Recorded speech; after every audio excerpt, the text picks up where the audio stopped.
Assalamualaikum warahmatullahi wabarakatuh. Salam sejahtera dan salam hormat untuk Bapak dan Ibu para Purna Bakti yang kami banggakan dimanapun berada. Semoga hari ini Bapak Ibu dalam keadaan sehat walafiat, hati tenang, rezeki cukup, keluarga rukun, dan segala urusan dimudahkan oleh Allah Subhanahu wa Ta'ala. Bapak Ibu, sebelum kita masuk ke inti pembahasan, izinkan saya meminta satu hal dengan penuh hormat. Jangan dulu geser layar, jangan buru-buru pindah ke video lain, karena yang akan kita bicarakan ini bukan sekadar kabar yang lewat begitu saja. Ini menyentuh hak, menyentuh harapan, menyentuh rencana hidup banyak pensiunan, dan justru karena menyentuh hal-hal yang penting, kita perlu membahasnya dengan kepala dingin, dengan bahasa yang sederhana, tanpa menakut-nakuti, tanpa membesar-besarkan, tapi juga tanpa menutup-nutupi. Beberapa hari terakhir saya menerima banyak sekali pertanyaan dari Bapak Ibu. Ada yang bertanya lewat komentar, ada yang berkirim pesan, ada yang bercerita dari grup WhatsApp keluarga dan grup Purna Bakti. Isinya kurang lebih sama, kabar rapel pensiun, kabar penyesuaian atau kenaikan gaji pensiunan, lalu semuanya dikaitkan dengan tahun 2026. Ada yang bilang cair Maret 2026. Ada yang menyebut ada 5 golongan yang akan menerima rapel paling tinggi. Ada yang mengatakan dasarnya sudah peraturan presiden. Ada yang menambahkan sistem pembayaran pensiun katanya akan berubah. Bapak Ibu, pertanyaan besarnya sebenarnya sederhana. Mana yang sudah resmi, mana yang masih perkiraan, mana yang sekadar wacana, dan apa sikap paling aman supaya kita tidak salah berharap dan tidak salah langkah. Kita mulai pelan-pelan dari fondasinya dulu. Banyak orang mendengar kata rapel lalu langsung membayangkan tambahan seperti bonus atau hadiah. Padahal rapel itu bukan bonus, bukan hadiah, bukan bantuan khusus.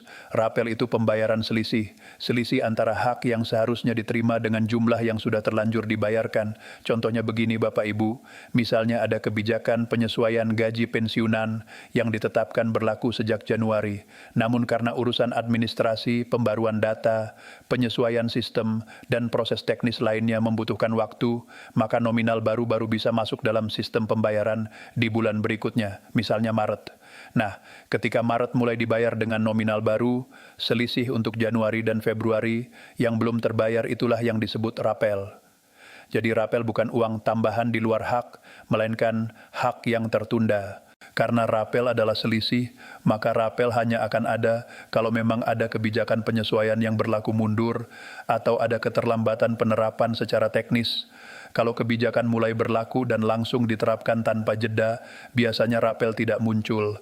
Ini penting sekali dipahami supaya Bapak Ibu tidak terjebak pada asumsi bahwa setiap isu kenaikan pasti otomatis disertai rapel. Seringnya, yang membuat orang gelisah bukan kenyataan, tapi kabar yang belum jelas urutannya. Maka kita urutkan dulu mekanismenya supaya pikiran kita rapi.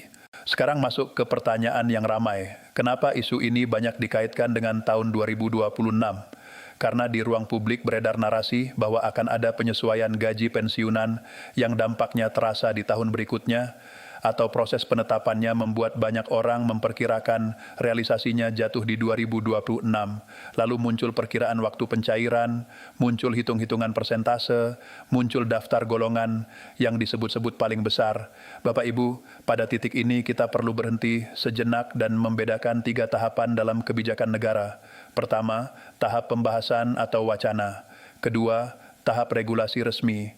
Peraturan pemerintah, peraturan presiden, atau keputusan resmi lembaga berwenang. Ketiga, tahap pelaksanaan, petunjuk teknis, jadwal, mekanisme penyaluran, dan penyesuaian data di lapangan. Masalahnya, di media sosial tahap pertama sering diperlakukan seolah-olah sudah masuk tahap ketiga. Kata direncanakan terdengar seperti ditetapkan. Kata diperkirakan dianggap diputuskan. Padahal bedanya jauh sekali. Bapak Ibu, saya paham siapa yang tidak berharap, kebutuhan hidup tidak pernah menunggu. Harga sembako naik, biaya kesehatan naik, listrik dan air naik, kebutuhan keluarga terus berjalan. Maka ketika ada kabar penyesuaian gaji, wajar kalau hati langsung menaruh harapan. Tapi justru karena harapan itu besar, kita harus lebih hati-hati. Jangan sampai kita menyusun rencana belanja, menyusun komitmen, atau menjanjikan bantuan kepada keluarga berdasarkan sesuatu yang belum final. Menunggu kabar baik itu boleh, berharap itu boleh, tapi mengunci keputusan finansial pada sesuatu yang belum resmi bisa membuat kita tertekan kalau kenyataan berbeda. Sekarang kita bicara tentang persentase yang ramai. Ada yang menyebut 8%, 10%, bahkan 12% untuk golongan tertentu. Bapak Ibu, dalam kebijakan penggajian memang bisa saja ada perbedaan persentase berdasarkan struktur golongan, masa kerja, dan aturan teknis lainnya. Itu bukan hal yang aneh. Tetapi angka yang beredar di grup atau di video tidak otomatis angka final. Banyak orang lalu langsung menghitung, dan hitung-hitungan itu cepat sekali menyebar. Misalnya, gaji pensiun saat ini 2 juta, kalau naik 10% berarti naik 200 ribu. Kalau rapel 2 bulan berarti 400 ribu. Kalau 3 bulan berarti 600 ribu. Secara simulasi, menghitung seperti itu tidak salah. Simulasi boleh sebagai gambaran. Namun, simulasi jangan diubah menjadi kepastian. Dalam praktik, bisa ada pembulatan, ada penyesuaian komponen tertentu, ada potongan sesuai ketentuan, dan ada perbedaan perhitungan berdasarkan data masing-masing orang.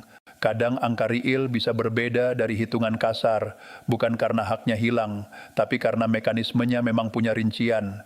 Lalu muncul pembahasan tentang 5 golongan yang menerima rapel tertinggi, sering disebut golongan IVA sampai IVE. Secara logika umum ini ada masuk akalnya. Kalau persentase kenaikan sama, yang nominal pensiunnya lebih tinggi, memang akan mendapat selisih nominal yang lebih besar.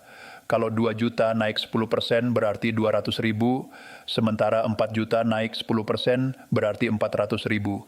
Jadi wajar jika golongan dengan rentang pensiun yang lebih tinggi berpotensi menerima selisih lebih besar. Tetapi, Bapak Ibu, kita perlu menggarisbawahi satu kata yang sering diabaikan, berpotensi. Itu bukan berarti semua orang di golongan tersebut otomatis menerima angka paling tinggi. Di dalam satu golongan pun ada rentang. Ada batas bawah, ada batas atas, ada yang baru masuk pensiun dengan masa kerja tertentu, ada yang sudah pada posisi maksimal. 2 orang sama-sama golongan IV bisa memiliki nominal pensiun yang berbeda karena riwayat masa kerja, pangkat terakhir, dan komponen yang dihitung. Jadi kalau mendengar angka tertentu disebutkan sebagai bisa sampai sekian, pahami itu rentang, bukan jaminan untuk semua. Bapak Ibu, mari kita masuk ke bagian yang membuat banyak orang sering salah paham. Bagaimana menilai apakah sebuah kabar itu resmi? Di era sekarang, judul besar mudah sekali membuat orang percaya. Kalimat seperti pasti cair, resmi ditetapkan, langsung masuk rekening, terasa menenangkan, sekaligus menggoda untuk segera dibagikan. Tetapi cara menilai berita yang benar itu bukan dari seberapa meyakinkan judulnya, melainkan dari dasar dokumennya. Kalau sebuah kebijakan benar-benar resmi, biasanya ada rujukan jelas, nomor regulasi, tanggal penetapan, siapa yang menetapkan, kapan mulai berlaku, dan bagaimana pelaksanaannya. Tanpa itu, kebanyakan masih berada di ranah perkiraan atau interpretasi. Kalau Bapak Ibu menerima pesan berantai, coba biasakan satu langkah sederhana, berhenti sebentar, jangan langsung sebar.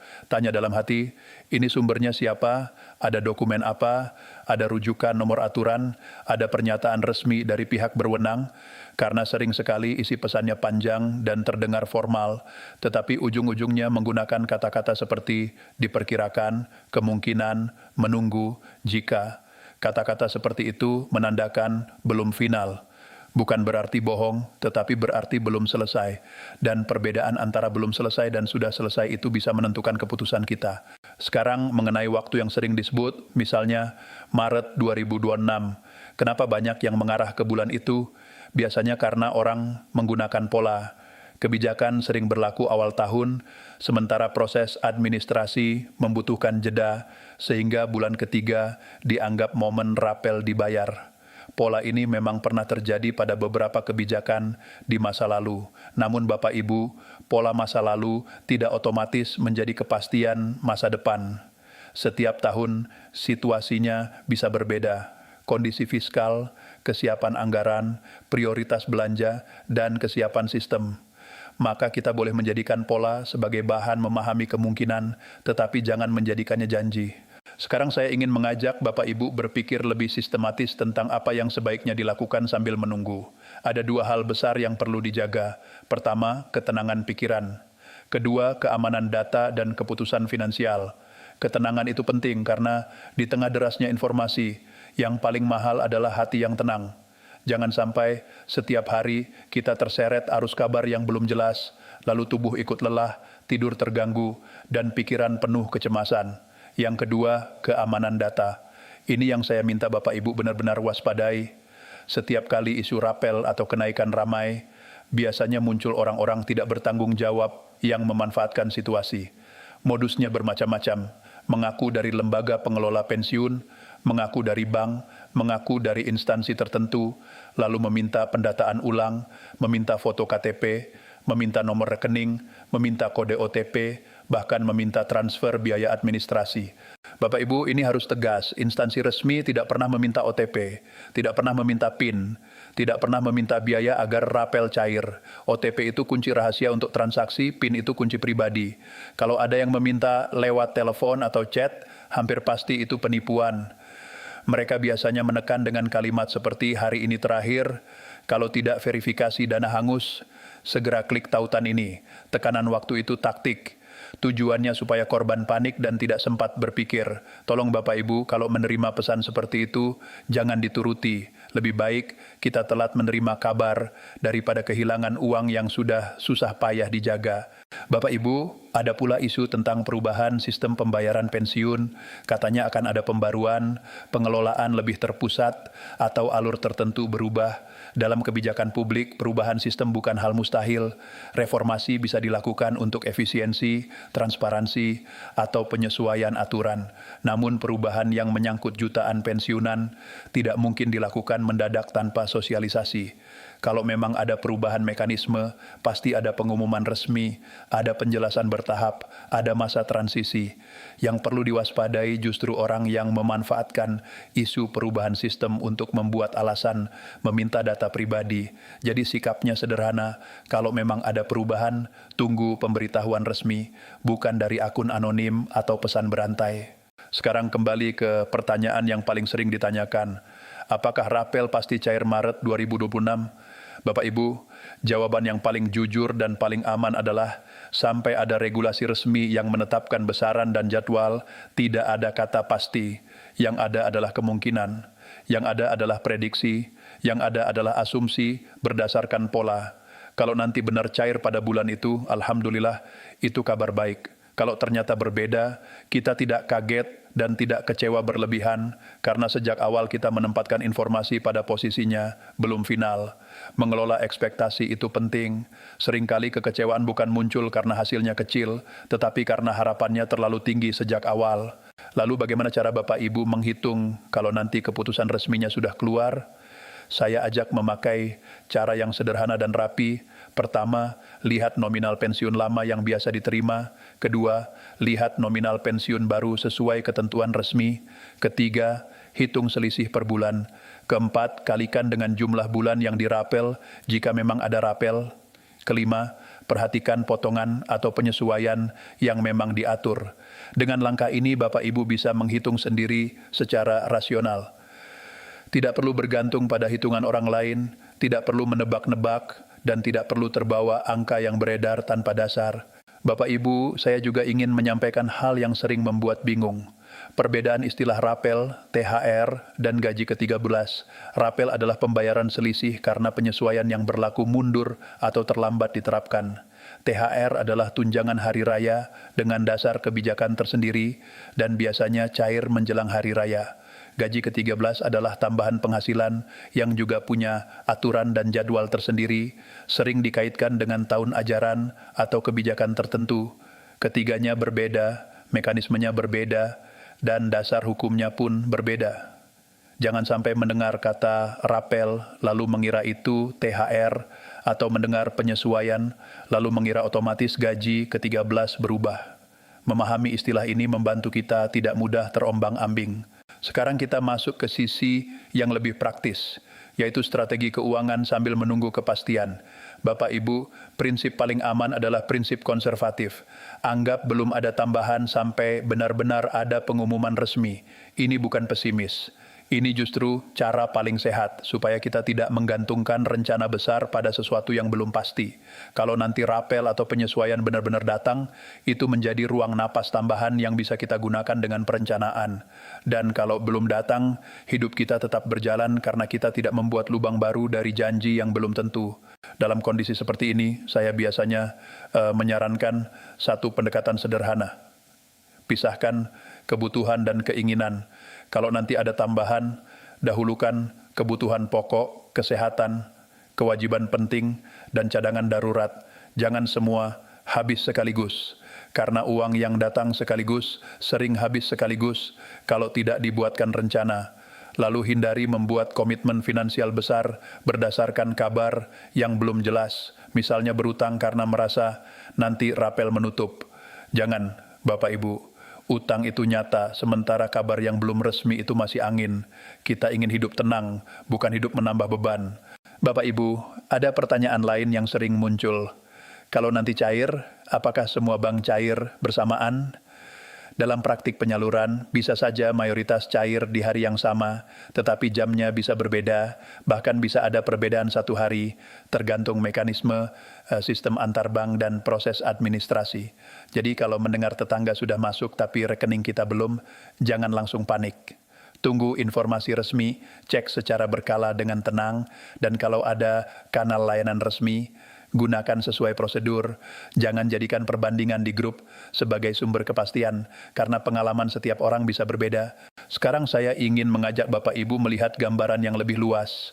Kebijakan penyesuaian gaji pensiunan tidak berdiri sendiri. Ia berkaitan dengan kebijakan fiskal negara, penerimaan negara, prioritas belanja, dan kemampuan anggaran. Karena itu kadang ada jeda antara pembahasan dan realisasi, kadang ada perubahan angka, kadang jadwal bergeser. Ini bukan berarti hak pensiunan diabaikan, tetapi karena proses kebijakan memang kompleks. Dengan memahami ini, kita bisa bersikap lebih bijak dan tidak mudah tersulut emosi oleh kabar yang berubah-ubah. Bapak Ibu, di tengah derasnya informasi, yang paling berharga bukan menjadi yang paling cepat menyebarkan berita, tetapi menjadi yang paling tepat memahami berita. Karena kesalahan memahami bisa berdampak pada keputusan keuangan, dan keputusan keuangan yang salah bisa berdampak panjang. Maka sambil menunggu, yang bisa kita lakukan adalah memastikan hal-hal yang berada dalam kendali kita. Pastikan rekening pensiun masih aktif. Pastikan data identitas rapi dan tidak bermasalah. Pastikan kita tidak mudah menyerahkan data pribadi kepada pihak yang tidak jelas. Dan yang tidak kalah penting, jaga kesehatan. Karena pada akhirnya, kesehatan jauh lebih mahal daripada rapel berapapun. Uang bisa dicari, hak bisa diperjuangkan, tetapi kesehatan yang terganggu membuat semua hal terasa berat. Saya juga ingin menyentuh sisi psikologisnya, Bapak Ibu. Menunggu itu memang melelahkan, apalagi kalau setiap hari membaca kabar yang saling bertentangan. Ada yang yakin versinya paling benar, ada yang menyebar angka berbeda, ada yang menulis pasti dengan nada meyakinkan, lalu besoknya muncul versi lain. Dalam situasi seperti ini, ketenangan adalah pilihan. Bapak Ibu tidak harus menanggapi setiap pesan berantai, tidak harus berdebat di kolom komentar, tidak harus merasa tertinggal kalau tidak membaca semua kabar. Kadang yang paling bijak adalah menunggu dalam diam sambil tetap waspada, sambil menjaga rutinitas hidup tetap stabil. Sekarang mari kita bayangkan dua kemungkinan yang paling umum supaya hati kita siap. Kemungkinan pertama, keputusan resmi keluar dan benar ada rapel serta penyesuaian sesuai harapan banyak orang. Kalau itu terjadi, alhamdulillah, kita syukuri. Sikapnya tetap rapi, cek pengumuman resmi, pahami periode dan besaran, hitung dengan tenang, lalu gunakan dengan perencanaan. Jangan tergesa-gesa menghabiskan karena euforia. Kemungkinan kedua, rapel tidak cair pada waktu yang ramai disebut-sebut, atau kebijakannya bergeser, atau detailnya berbeda dari yang beredar. Kalau itu terjadi, kita juga tidak perlu hancur, karena sejak awal kita sudah menempatkannya sebagai kemungkinan, bukan janji. Kita kembali pada prinsip, keputusan negara mengikuti proses. Dengan cara berpikir seperti ini, Bapak Ibu tidak akan terguncang setiap kali kabar berubah. Bapak Ibu yang saya hormati, izinkan saya menutup dengan satu pesan yang sederhana namun penting. Isu rapel dan penyesuaian gaji pensiunan tahun 2026 memang ramai dan wajar menjadi perhatian. Ada pembahasan persentase, ada pembahasan golongan yang berpotensi menerima selisih lebih besar, ada pula isu pembaruan sistem pembayaran. Semua itu boleh dibicarakan, boleh dipahami, dan boleh dipantau. Namun sampai regulasi final serta petunjuk pelaksanaan resmi benar-benar diterbitkan, banyak hal masih berada di ranah kemungkinan. Maka sikap paling aman adalah menunggu dengan tenang, tidak mudah menyebarkan kabar yang belum jelas, tidak mengambil keputusan finansial berdasarkan asumsi, dan tetap menjaga kewaspadaan terhadap penipuan yang memanfaatkan harapan. Semoga Allah Subhanahu wa Ta'ala selalu menjaga Bapak Ibu, memberi kesehatan, keberkahan umur, rezeki yang cukup, dan keluarga yang harmonis. Semoga apapun kebijakan yang nanti ditetapkan menjadi kebaikan bagi para purna bakti yang sudah mengabdikan diri, dan semoga hati kita diberi keteguhan untuk menyikapi setiap kabar dengan bijak. Terima kasih sudah menyimak sampai akhir. Wassalamualaikum warahmatullahi wabarakatuh.